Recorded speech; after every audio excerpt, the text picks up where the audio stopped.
আসসালামু আলাইকুম, স্বাগতম জানাচ্ছি বিবিসি নিউজ আন্তর্জাতিক সংবাদে। শুরুতেই সংবাদ শিরোনাম, এরপর বিস্তারিত। ফ্রান্স ও ন্যাটো প্রধানের বার্তার স্ক্রিনশট ফাঁস করলেন ট্রাম্প। কুয়েটে প্রতি ৭৫ মিনিটে একটি তালাক। বহুল আলোচিত বোর্ড অফ পিস কি? গ্রিনল্যান্ড ইস্যুতে অবস্থান জানাল রাশিয়া। দর্শক, এতক্ষণ শুনছিলেন সংবাদ শিরোনাম। এখন বিস্তারিত। আপনি যদি ইসরায়েলের ধ্বংস চান এবং মুসলিমদের পাশে থাকেন, তাহলে ভিডিওতে লাইক করে চ্যানেলটি অবশ্যই সাবস্ক্রাইব করে দিবেন এবং আপনার মূল্যবান মতামত অবশ্যই কমেন্টে লিখে জানিয়ে দিবেন। এখন বিস্তারিত। ফ্রান্স ও ন্যাটো প্রধানের বার্তার স্ক্রিনশট ফাঁস করলেন ট্রাম্প। ফ্রান্সের প্রেসিডেন্ট ইমানুয়েল ম্যাক্রো ও ন্যাটো মহাসচিব মার্ক রুটের পাঠানো বার্তার দুটি স্ক্রিনশট সামাজিক মাধ্যম ট্রুথে পোস্ট করেছেন মার্কিন প্রেসিডেন্ট ডোনাল্ড ট্রাম্প, যেখানে ম্যাক্রো ও রুটকে সিরিয়া ইরানে নেওয়া পদক্ষেপে ট্রাম্পকে সমর্থন দিতে দেখা যায়। এছাড়া গ্রিনল্যান্ড দখলে ট্রাম্পকে সহযোগিতার ব্যাপারেও কথা বলেন নেটো মহাসচিব মার্ক রুট। প্রথম ফাঁস করা বার্তায় দেখা যায় ফ্রান্সের প্রেসিডেন্ট ইমানুয়েল ম্যাক্রো ট্রাম্পকে বন্ধু বলে লিখেছেন, সিরিয়ার ব্যাপারে আমরা সম্পূর্ণ একমত, ইরানের ব্যাপারে আমরা দুর্দান্ত কিছু করতে পারি, গ্রিনল্যান্ডে আপনি কি করছেন তা আমি বুঝতে পারছি না, আসুন আমরা দুর্দান্ত কিছু তৈরি করার চেষ্টা করি। দ্বিতীয় বার্তায় তিনি লেখেন, আমি বৃহস্পতিবার বিকেলে প্যারিসে দাভোসের পর একটি G7 বৈঠকের আয়োজন করতে পারি, প্রান্তে থাকা ইউক্রেনীয়, ডেনিশ, সিরিয়ান এবং রাশিয়ানদের আমন্ত্রণ জানাতে পারি। মার্কিন যুক্তরাষ্ট্রে ফিরে যাওয়ার আগে বৃহস্পতিবার প্যারিসে একসাথে ডিনার করুন। কুয়েতে প্রতি ৭৫ মিনিটে একটি তালাক। মধ্যপ্রাচ্যের দেশ কুয়েতে প্রতি ৩৪ মিনিটে একটি বিয়ে হচ্ছে, ঘণ্টায় প্রায় ২টি। খুশির খবরের পাশাপাশি খারাপ খবরও শোনেন কুয়েতিরা। প্রতি ৭৫ মিনিটে একটি করে তালাকও হয় দেশটিতে। খবর গালফ নিউজের। কুয়েতের বিচার মন্ত্রণালয়ের পরিসংখ্যান অনুযায়ী গত বছরের নভেম্বরে দেশটিতে গড়ে প্রতি ৩৪ মিনিটে একটি করে বিয়ে হয়েছে এবং প্রতি ৭৫ মিনিটে একটি করে তালাক নিবন্ধিত হয়েছে। মন্ত্রণালয়ের পরিসংখ্যান ও গবেষণা বিভাগের প্রকাশিত এই তথ্য শরিয়া নোটারাইজেশন বিভাগের মাসিক কার্যক্রম প্রতিবেদনের ওপর ভিত্তি করে তৈরি। প্রতিবেদন অনুযায়ী ওই মাসে মোট ১,২৫২টি বিয়ে ও পুনর্মিলন সংক্রান্ত লেনদেন নথিভুক্ত হয়, দৈনিক গড়ে ৪২টি। এর মধ্যে ১,১৪৩টি ছিল বিয়ে নিবন্ধন, অর্থাৎ প্রতিদিন গড়ে ৩৮টি বিয়ে। বিপরীতে নভেম্বরে মোট ৫৯৫টি তালাক নিবন্ধিত হয়েছে, দৈনিক গড়ে প্রায় ২০টি।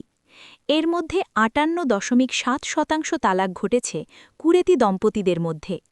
এছাড়া দেশটিতে ১০৯টি বিয়ে প্রমাণ চুক্তি সম্পাদিত হয়েছে, যা দিনে গড়ে প্রায় ৪টি। এসব চুক্তির অধিকাংশই কুয়েতি স্বামী ও অকুয়েতি স্ত্রীর মধ্যে হলেও কুয়েতি দম্পতিদের মধ্যে কোনো প্রমাণীকরণ চুক্তি নথিভুক্ত হয়নি। কুয়েতের বিচার মন্ত্রণালয় বলছে, এই পরিসংখ্যান কুয়েত জুড়ে শরিয়া নোটারাইজেশন সেবার প্রতি মানুষের স্থায়ী ও উচ্চ চাহিদা স্পষ্টভাবে তুলে ধরেছে। বহুল আলোচিত বোর্ড অফ পিস কি? ফিলিস্তিনের গাজায় প্রস্তাবিত শান্তি পরিষদ তথা বোর্ড অফ পিসে যোগ দিতে বিশ্বের ৬০টি দেশের প্রেসিডেন্ট অথবা প্রধানমন্ত্রীকে আমন্ত্রণ জানিয়েছেন ডোনাল্ড ট্রাম্প। মার্কিন প্রেসিডেন্টের চাওয়া এই সংস্থার মাধ্যমে প্রথমে গাজায়, এরপর বিশ্বের বাকি সংঘাতপূর্ণ অঞ্চলে শান্তি প্রতিষ্ঠা করা। বিশ্লেষকদের মতে ট্রাম্প এই সংস্থা নিয়ে বিলাসী চিন্তাভাবনা করছে। অনেকের মতে এটি হতে যাচ্ছে জাতিসংঘকে অকেজো করে দেওয়ার একটি সংগঠন। বিশ্বের অনেক নেতাই এর সমালোচনা করেছেন। ইসরায়েল সরাসরি এই প্রস্তাবের বিরোধিতা করছে। ফ্রান্সের প্রেসিডেন্ট ইমানুয়েল ম্যাক্রো এই বোর্ডে আসতে না চাওয়ায় তার উপর ক্ষেপেছেন ডোনাল্ড ট্রাম্প। কিন্তু এই আলোচিত ও সমালোচিত বোর্ড অফ পিস কি? দখলদার ইসরায়েলে চালানো গণহত্যার প্রেক্ষিতে এই সিদ্ধান্ত নেন ট্রাম্প। তিনি চান জাতিসংঘের বাইরেও এমন একটি সংগঠন থাকুক যার মাধ্যমে তিনি বিশ্বে শান্তি ফেরাতে পারবেন। ২০২৫ সালের অক্টোবর মাসে ইসরায়েল ও হামাসের মধ্যে স্বাক্ষরিত যুদ্ধবিরতির দ্বিতীয় ধাপের অংশ হিসেবে ট্রাম্প বোর্ড অফ পিস ঘোষণা করেন। এই সংস্থাটি ২০২৫ সালের নভেম্বর মাসে জাতিসংঘ নিরাপত্তা পরিষদে।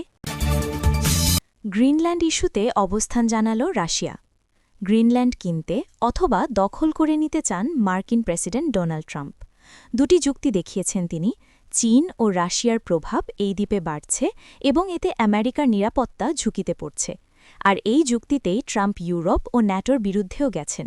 তবে রাশিয়া ট্রাম্পের দাবি প্রত্যাখ্যান করেছেন। দেশটির পররাষ্ট্রমন্ত্রী সের্গেই লাভরভ জানিয়েছেন, রাশিয়ার গ্রিনল্যান্ড দখলের কোনো পরিকল্পনা নেই। মঙ্গলবার ২০ জানুয়ারি তিনি বলেছেন, ওয়াশিংটনও ভালোভাবে জানে যে মস্কো বা বেইজিংয়ের এমন ইচ্ছা নেই। লাভরভ বলেন, আমাদের গ্রিনল্যান্ড দখলের কোনো পরিকল্পনা নেই, এটি আমাদের বিষয় নয়। আমরা মনে করি ওয়াশিংটন ভালোভাবেই জানে যে রাশিয়া বা চীনের এমন কোনো পরিকল্পনা নেই। তিনি গ্রিনল্যান্ড বা আইসল্যান্ডের সঙ্গে সম্ভাব্য পারস্পরিক সহযোগিতা চুক্তি সম্পর্কেও সন্দেহ উড়িয়ে দিয়েছেন। লাভরভ আরও জানান, রাশিয়া কেবল গ্রিনল্যান্ড সংক্রান্ত বিষয়গুলো পর্যবেক্ষণ করছে এবং সরাসরি কোনো হস্তক্ষেপের মধ্যে নেই। তিনি মস্কোকে ওই অঞ্চলের জন্য হুমকি হিসেবে দেখানোর প্রচেষ্টা সম্পূর্ণ ভিত্তিহীন বলে উল্লেখ করেন।